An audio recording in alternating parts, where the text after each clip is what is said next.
The Time Machine, by H.G. Wells. Chapter 10. About 8 or 9 in the morning I came to the same seat of yellow metal from which I had viewed the world upon the evening of my arrival.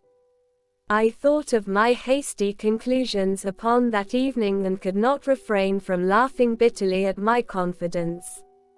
Here was the same beautiful scene, the same abundant foliage, the same splendid palaces and magnificent ruins, the same silver river running between its fertile banks. The gay robes of the beautiful people moved hither and thither among the trees. Some were bathing in exactly the place where I had saved Weena, and that suddenly gave me a keen stab of pain. And like blots upon the landscape rose the cupolas above the ways to the underworld. I understood now what all the beauty of the overworld people covered. Very pleasant was their day, as pleasant as the day of the cattle in the field.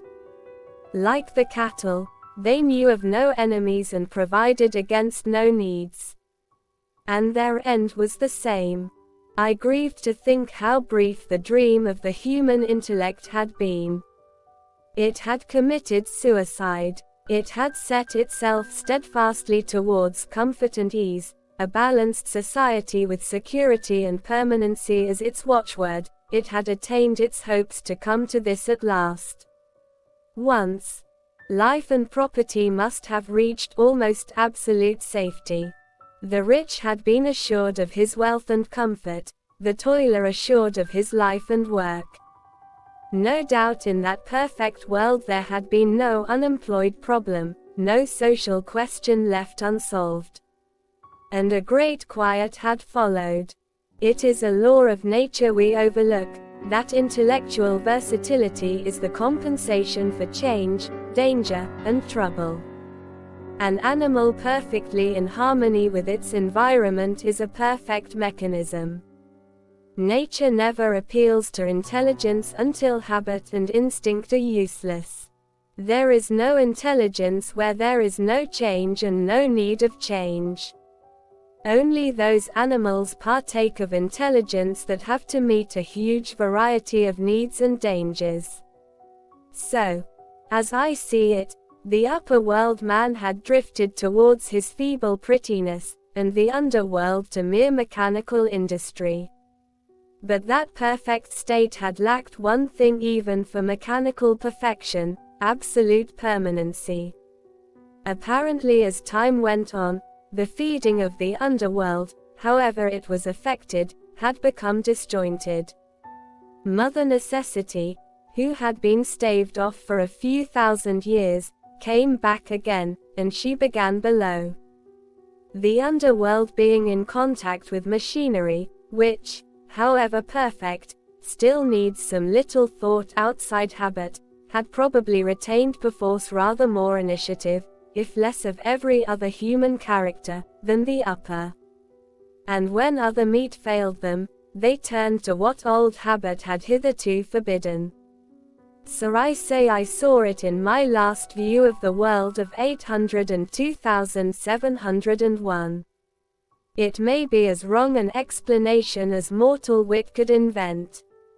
It is how the thing shaped itself to me, and as that I give it to you. After the fatigues, excitements, and terrors of the past days, and in spite of my grief, this seat and the tranquil view and the warm sunlight were very pleasant. I was very tired and sleepy, and soon my theorizing passed into dozing. Catching myself at that, I took my own hint, and spreading myself out upon the turf I had a long and refreshing sleep. I awoke a little before sunsetting. I now felt safe against being caught napping by the Morlocks, and, stretching myself, I came on down the hill towards the White Sphinx. I had my crowbar in one hand, and the other hand played with the matches in my pocket. And now came a most unexpected thing. As I approached the pedestal of the Sphinx I found the bronze valves were open. They had slid down into grooves. At that I stopped short before them, hesitating to enter. Within was a small apartment, and on a raised place in the corner of this was the time machine. I had the small levers in my pocket. So here, after all my elaborate preparations for the siege of the White Sphinx, was a meek surrender.